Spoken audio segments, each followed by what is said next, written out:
Hello, BookTube. It's a Saturday in September, the month of ShakeTube 2018, and to quote a famous author whose name escapes me at the moment, some people are born to ShakeTube 2018, others achieve it, and some have ShakeTube 2018 thrust upon them. And that seems to apply to my co-hosts of ShakeTube 2018, who were considering the every Saturday in September we'll gather and talk bit to start next Saturday.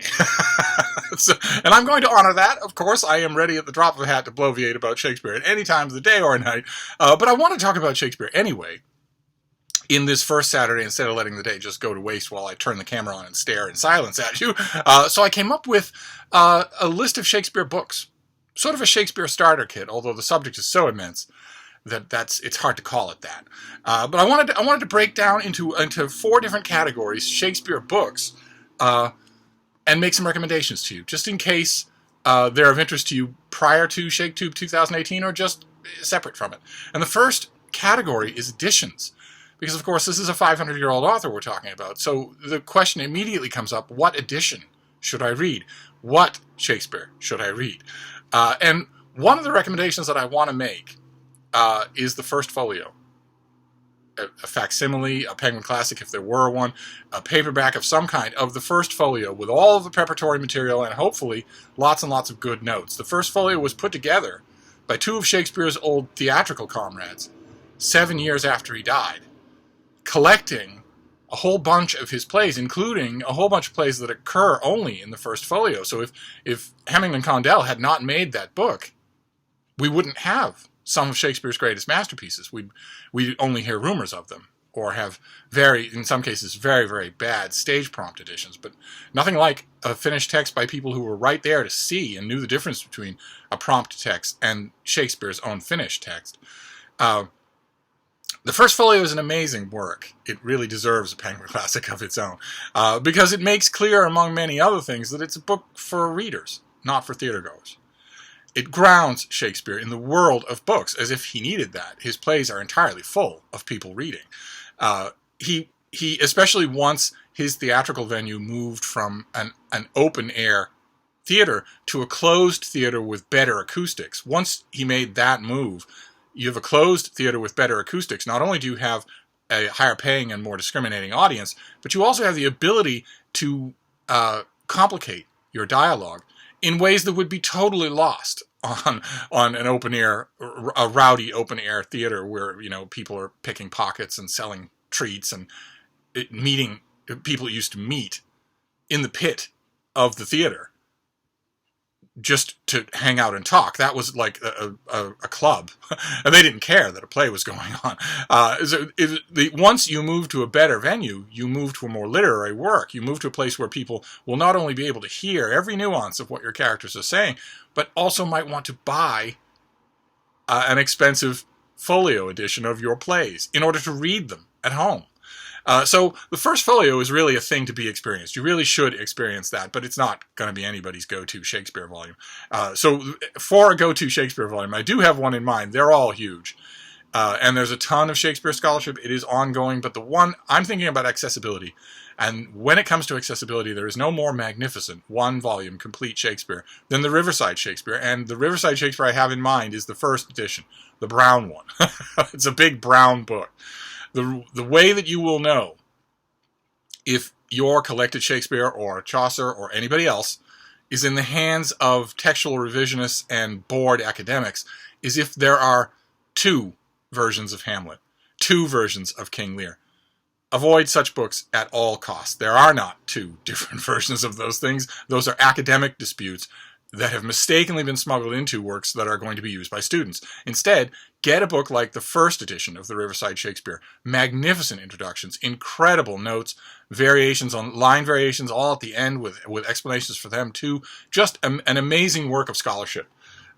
So in terms of a one-volume Shakespeare, I highly recommend that. And then in addition to the First Folio, if you have a facsimile edition or whatever, or ever get a chance if you're near one of the, I think it's 200 and something surviving copies of the First Folio. If you're near and want to take a look at it, that's something else. Although what you're looking at will vary from place to place because the First Folio was sold as pages. It was the buyer's responsibility to bind the thing. So it's not like a book that we would understand it today. But in addition to either of those two things, you need a nice, convenient paperback edition of Shakespeare, a paperback edition of all the plays. And there are a couple of really good ones. For those, I always recommend, or used to recommend, the Signet Shakespeare, because they had the play and then not only essays in the back, but also English language reprints of some of the source material, if there was source material. So you really got the play sort of in one handful, in a neat little white mass market paperback that was fairly sturdy, fairly durable. My Signet Shakespeare has held up for a long time to repeated use. But there are a bunch of other paperback editions out there. The key is that you have to live the play. You have to walk around with it. You have to read it all the time. You have to get to know these plays, not just read them once and say you're done. You have to get to know them. They're unbelievable, priceless cultural heirlooms that have shaped the literature of the world, East and West, since they became enormously popular. So a little paperback of Richard II or Two Gentlemen of Verona is important to have. And in addition to recommending that you get little paperbacks, something portable and easy to access for Shakespeare, I also want to recommend a couple of I want to recommend a specific volume of Shakespeare's most famous play, Hamlet. The Arden Shakespeare is a line of paperback individual plays, and there was an earlier version of Hamlet edited by Harold Jenkins that is just incredible. It is the final word on a scholarly teaching edition of Hamlet. So it's got a green cover, and it's the one to get if you want a Hamlet that's not going to have you chasing off elsewhere for answers to any kind of question. All the answers are in that book. And if you're studying Hamlet, I might also recommend John Dover Wilson's What Happens in Hamlet. It's old, but it is a classic, and it's a classic for a reason. It's reprinted all the time because it's so good. It'll take you inside the workings of the play, and with Shakespeare, just as with literature or history or biography in general, my advice is the same, which is, Shakespeare can be intimidating, not only because his language is almost alien now, so that there are Shakespeare-made simple versions of his plays with his English on one side and our English on the other. That's when you know that you're aging out of mutual understandability. Not only that, but also the enormous shadow that he casts. He can be intimidating. So my advice is always the same. Start small. Pick a play that really speaks to you, maybe something you've seen or even acted in, and get to know that play. So if that play is Hamlet, John Dover Wilson's book would be a perfect introduction, I think. Then the next category is literary or biographical studies. And the reason I don't say biographies is because Shakespeare is a missing man. It's not possible to do, despite the fact that there have been 750,000 of them, it's not possible to do a straightforward standard biography of William Shakespeare. We have records, they can fit on a sheet of paper for his whole life, and we have inferences. All the rest is inferences. So he himself gives us nothing at all. There's nothing of his we have that was not intended for public consumption, unless you maybe count extremely ragged and non-conforming signatures on a handful of documents. It's nothing. It's nothing like testaments or credos or manifestos of any kind, like were popular with so many of his contemporaries. Instead, he's not there except in the work. So you can't, much as I like Peter Ackroyd or any other person who purports to do a biography of Shakespeare, it's not possible to do.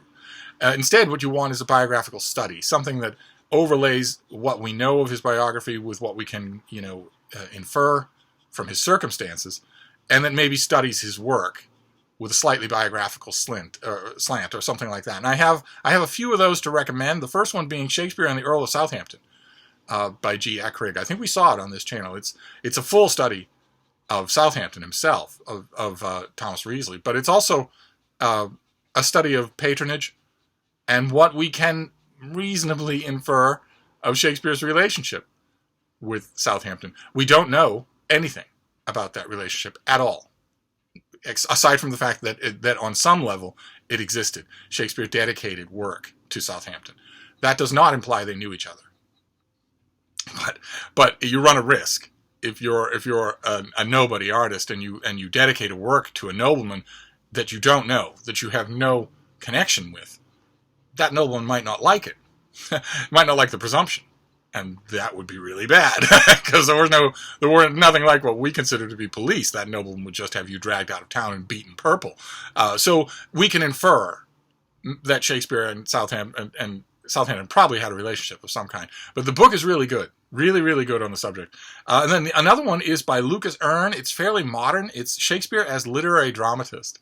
And it's a really accessible, incredibly scholarly look at Shakespeare's relationship to the literature that undergirds his plays, Shakespeare as a producer of plays, as a marketer of plays, as a marketer of his literary product, as a working author. It's just it's a rare example of a scholarly work. I think it was put out by a university press, so it might be at your library, especially your school library. It's a perfect example of a scholarly work that is accessible to a wider audience. And then another perfect example of a scholarly work that's accessible to a wider audience is The Art of Shakespeare's Sonnets by the great Helen Vendler. It's 30 years old, I think, or 20 years old, but it is an incredible book to have. If I remember correctly, the hardcover came with the facsimile printed sonnets on facing pages, then her analysis, and a disc in the back with someone reading the sonnets. I don't know if I'm remembering that correctly or not, but one way or another, her book, I don't think I've ever seen a paperback edition of it, but it had a very healthy print run. You should be able to find it, and it should be in your library as well. And it's a great way, a fantastic way, to get into the other Shakespeare. We have two Shakespeares. We have the dramatist and we have the poet. And the temptation is something like ShakeTube 2018, which is being corrected by Words Everywhere. She's doing the sonnets. But the temptation with an event like this, or anything really, is to concentrate on the dramatist at the expense of the poet. So Vendler's book is a great antidote to that, and it's a keeper because you'll reread it. There are so many insights on every page that you'll keep reading it. And then another one would be Samuel Schoenbaum's big book, Shakespeare's Lives, in which he takes you through all that people have said they know about Shakespeare. It's meant to be a full-dress refutation of any kind of stance on the Shakespeare authorship question, it's the closest book that we come to on this list where I'll be talking about that controversy in any way. But really, it's a study of Shakespeare studies. It's a study of Shakespeare Lives. Schoenbaum starts out with, in fact, in a separate book, he writes a documentary life of Shakespeare, laying out what we actually know. Now, that documentary life of Shakespeare by Schoenbaum is much shorter than Shakespeare's Lives, but even so, it's a good 65-70% inference. I don't want to pick a fight, but it is. Shakespeare's Lives is even more of that, but at least it's very engaging. First of all, he's a wonderful writer, but it's about other people's inferences, not just his own. So I recommend it if you see it. And the last one is something I just mentioned on this channel the other day. It's by Charles Nicholl, and it's called The Lodger. And it's Nicholl sifting through the primary records, the non-literary records, the deeds, rent rolls, that sort of thing, with a fine-tooth comb. The way he does, he's beautiful at it, to find out as much as he can about the very short time that Shakespeare lived on Silver Street in London. And again, there are inferences. They crop in, they have to. But nevertheless, Nicholl hates them. He hates inferences. So, and his book is thrilling. It's just, he's one of the only scholarly, historical, nonfiction writers for whose works I can actually use the word thrilling, because you're watching him chase down and work out these details. And that's just amazing to do. So I recommend The Lodger if you're interested in the biographical or literary side of Shakespeare. Then our next candidate is guidebooks, because Shakespeare wrote a lot of plays. There have been people who said, over the years, over the centuries, there have been people who maintain that the reason why he shot to such prominence culturally is simply because we have a lot of his plays. That's a rather cynical way to look at things. The plays are also brilliant. But one way or another, there's a large amount of written material, plays, dedicated poems, sonnets, that a guide can help quite a bit. It's good to have a guide even if you're only consulting it sparsely while you read the works themselves, which are the ultimate school. And I have a few guides that I want to recommend, starting with DK Edition. Dorian Kingsley is a Boston-based publisher. They're so good at illustrated guides to everything. Their books are brilliant works of art. And they have an Essential Shakespeare. It's a handbook, and I'm talking about the one that was edited by Leslie Dunton-Downer and Alan Riding. I can't speak to the later one, but the one by Dunton-Downer and Riding is amazingly good. It breaks down every play in terms of the number of lines, in terms of the number of characters. It gives you the plot, act by act, so that you know what you're doing. You know what it knocks out as much of the demystification as it possibly can. You're still going to encounter Shakespeare's language. And even in a Shakespeare Made Simple or Facing Page Shakespeare, you're still going to encounter his thought, which is no, ice cream in the park either. But a good guide like the DK guide can really help. It's the DK Essential Shakespeare Handbook. But then also there's our unofficial guide text for Shakespeare 2018, Marjorie Garber's Shakespeare After All, which is a big, thick book in which she talks about each play by play, and ruminates on them a bit, much like Shakespeare: The Invention of the Human by Harold Bloom from last time, only I think less repetitive and maybe a little less cranky old manish. There's a little more rigor to it. And lastly, a classic.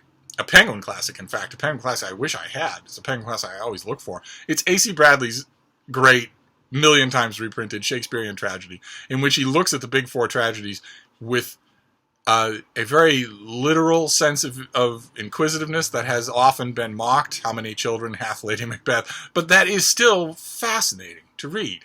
And this book is 100 years old, and it's still fascinating to read. It's a great way of showing what an intense, line-by-line, concept-by-concept grappling with the plays actually looks like. So I recommend it. I'm sure that Bradley is in print. Bradley's never going to go out of print. And even though it's old, and even though it has been allegedly superseded by better, quote-unquote, better academic approaches, I think it's a complete winner. So I'm going to recommend it as the last of the guides category. And then the final category for Shakespeare and for ShakeTube 2018 is Shakespeare fiction, right? Because it's inevitable. We approach these things through fiction. Shakespeare novels have had as wide a circulation as any kind of Shakespeare study could ever hope to have. And some of them are quite good. Some of them are quite sensitive. Again, in novels more than anywhere else, you are dealing entirely with inference. But at least with historical fiction, you're used to that, right? Historical fiction does that. That's the stock and trade of historical fiction. So I don't so much look askance at it as I do in, for instance, an alleged scholarly life. A new life of William Shakespeare is going to be, as Mark Twain says, it's going to be a couple of bones and 900 pounds of plaster of Paris.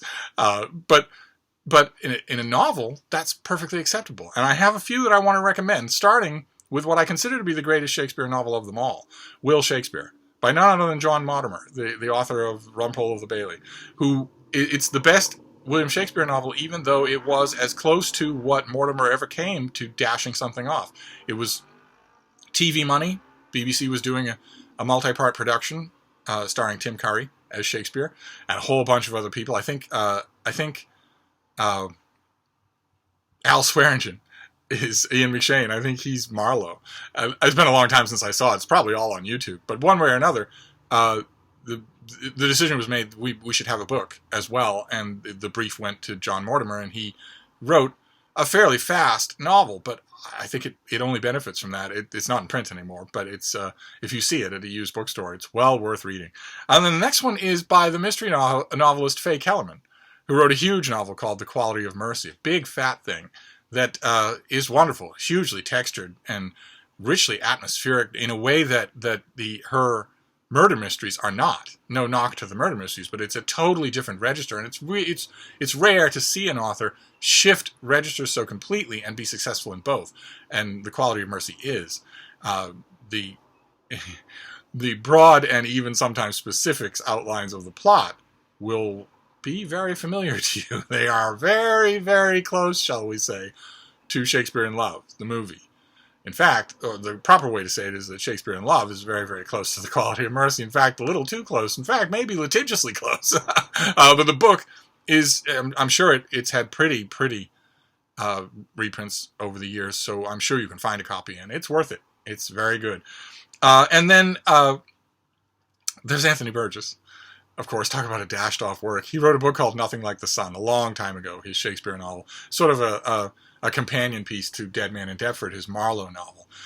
His Shakespeare novel it's Burgess in full riff, making up words, finding 900-year-old words that have never been used in the way he's using them, infusing sing-song into the prose, into the narrative, not really caring about the meat and potatoes stuff, and it depends on what your mood is and when you encounter it in your reading life, but you will either think, okay, I get it, or you'll think, this is genius. This is absolute genius. I go back and forth between those two virtually every time I read Burgess's historical fiction. Sometimes I think it's brilliant. Sometimes I think it's not historical fiction at all, that it's just jottings.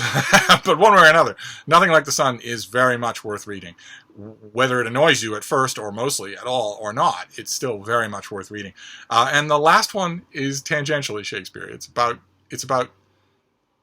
creations of Shakespeare's rather than Shakespeare himself, by a brilliant contemporary author. It's called The Great Night by Chris Adrian, and it's about the fairies in A Midsummer Night's Dream. And those of you who've read Chris Adrian, the author of the Children's Hospital, most of you, I'm assuming, have not. He does not have the audience that I wish he did. But there are sections in The Great Night, long sections, that are as beautiful as a stained glass window, and they will rip your heart out. They are so sad. It's Shakespeare. It's not about Shakespeare. It's about Shakespeare characters. But I had to include it on the list because, what a book. And that's it. That is sort of a Shakespeare starter kit for books. To sort of lay the groundwork for ShakeTube 2018, which will begin, I promise, next Saturday. This is an extra Saturday in September. I still wanted to talk about Shakespeare, but I won't move on to the plays. We'll talk about Julius Caesar next Saturday. But for now, I just wanted to give you yet more books for your so much abused wish list. I'll wrap this up for now, but I'll see you soon. Thank you, BookTube.